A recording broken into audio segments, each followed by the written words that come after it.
پھیلائی گئی ہے اس کے تانے بانے کہاں ملتے ہم سب جانتے ہیں. اس پہ مجھے جانے کی ضرورت نہیں کہ we all know who are the promoters behind these terrorist. کون ان کی فنڈنگ کر رہا ہے, کون ان کو پیسے دے رہا ہے. لیکن جو اصل بات ہے وہ یہ کہ جو عظیم قربانیاں دی جا رہی ہیں, اور اب نہیں ماضی میں بھی جب دہشت گردوں نے پاکستان میں دہشت گردی کا بازار گرم کیا تھا تو 80,000 لوگوں نے جام شہادت نوش کیا. 80,000 لوگوں نے, اس میں ڈاکٹرز بھی تھے, دکاندار بھی تھے, سیاستدان بھی تھے, مزدور بھی تھا, انجینئر بھی تھا. کے پی میں, سندھ میں, بلوچستان میں, پنجاب میں 80,000 پاکستانیوں نے شہادت کا جام نوش کیا. اور جو افواج پاکستان نے جو ان دہشت گردوں کے خاتمے کے لیے جو جہاد کیا, جو ان کے خلاف جنگ لڑی,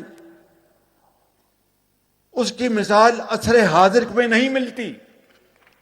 اور یقین کریں کہ آج پھر اسی تاریخ کو دہرایا جا رہا ہے. میں تفصیل میں نہیں جانا چاہتا کہ یہ کیا وجہ ہے کہ 2018 میں دہشت گردی کا مکمل خاتمہ ہو چکا تھا, اور دنیا کی تاریخ میں اس کی کوئی دوسری مثال نہیں کہ اتنی بڑی دہشت گردی کی یلغار, اس کو ختم کرنا یہ کوئی آسان کام نہیں تھا.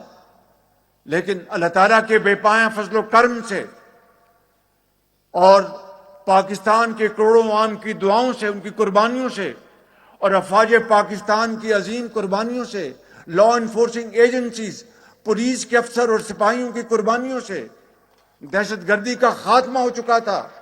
مگر آج پھر چند سال بعد یہ دوبارہ اٹھ کے آئی ہے. اس کی تفصیل میں جائے بغیر میں یہ کہنا چاہتا ہوں کہ پچھلے چند سالوں میں فاش غلطیاں کی گئیں, اور درجنوں نہیں سینکڑوں لوگوں کو وہاں پر دوبارہ یہاں پر سوات میں اور دوسری جگہوں پر آباد کیا گیا. اب مجھے بتائیں کہ اس دہشت گردی کا مکمل کلا کما کر دیا گیا, اس کا بالکل پاکستان کے چہرے سے یہ داغ ہٹا دیا گیا, ختم کر دیا گیا. وہ دوبارہ پاکستان میں وہ دہشت گردی پھر کس طرح شروع ہوئی. آج آپ بلوچستان میں دیکھیں, آج آپ کے پی میں دیکھیں, اور اس کے تانے بانے کہاں ملتے ہیں. میں سمجھتا ہوں کہ یہ ہے وہ اہم ترین نقطہ جو ہمارے ذہنوں میں رہنا چاہیے کہ وہ ایک سپاہی یا وہ ایک افسر جب محاذ جنگ پر جاتا ہے اور دہشت گردوں کا مقابلہ کرتا ہے تو اپنے بال بچوں کے سروں پر دست شفقت رکھ کر جاتا ہے کہ شاید میں واپس دوبارہ نہ آؤں. اتنے بڑے جگر اور حوصلے کے ساتھ جب وہ جا کر دہشت گردوں کا مقابلہ کرتا ہے اور جامِ شہادت نوش کرتا ہے تو اپنے بچوں کو تو یتیم کر جاتا ہے, لیکن لاکھوں پاکستانی بچوں کو یتیم ہونے سے وہ بچاتا ہے. بالکل یہ وہ بات ہے جس کا ہمیں ہر وقت ادراک رہنا چاہیے دل و دماغ میں. لیکن افسوس کی بات یہ ہے کہ سوشل میڈیا وہاں پر کس قسم کی غلیظ گفتگو کی جاتی ہے. کبھی آپ نے سوچا کہ آپ کا ایک وطن کا ایک کڑیل جوان جو آپ کی, ہماری سب کی حفاظت کے لیے وہ اس دنیا کو چھوڑ جائے اور اپنے بچوں کو یتیم کر جائے, اور پھر سوشل میڈیا کے اوپر اس کے خلاف جس طرح کا زہر اگلا جائے, کیا اس کو آپ برداشت کر سکتے ہیں؟ اس کے لیے کوئی آپ نرم گوشہ رکھ سکتے ہیں؟ یہی وہ فرق ہے between hard state and soft state. Hard state کے یہ تقاضے ہیں, سافٹ اسٹیٹ کے جو دوسرے تقاضے وہ آپ اچھی طرح جانتے ہیں. اور میں آپ کو دل کی اتھاہ گہرائیوں سے کہنا چاہتا ہوں کہ پاکستان کے اندر جو معاشی استحکام آہستہ آہستہ آ رہا ہے، پچھلے ایک سال کی شبانہ روز محنت سے اور اس سے پیچھے جو انٹرم گورنمنٹ تھی، یہ آج اللہ تعالیٰ کے بے پایاں فضل و کرم ہے. یہ آپ کی شبانہ روز محنت کا نتیجہ ہے. یہ ایک unity of thought and action کا ثمر ہے. یہ نتیجہ ہے ٹیم ورک کا. ٹیم پاکستان یہ اس کا نتیجہ ہے. اور میری دعا ہے اللہ تعالیٰ سے ایسا ہی ٹیم ورک اگر رہا تو پاکستان جو ہے دنیا کی سب سے بڑی طاقت بنے گا انشاءاللہ تعالیٰ. پاکستانیت جو ہے اس سے بڑھ کر تو کوئی چیز نہیں. اگر آپ کسی عہدے پر ہیں تو پھر تو جناب سب ٹھیک ہے. اگر عہدے پہ نہیں تو آپ پھر پاکستان کے خلاف سازشیں کر دیں. مجھے بتائیں جب محترمہ بے نظیر کو شہید کیا گیا تو سندھ سے کیا نعرہ لگا تھا؟ پاکستان کھپے.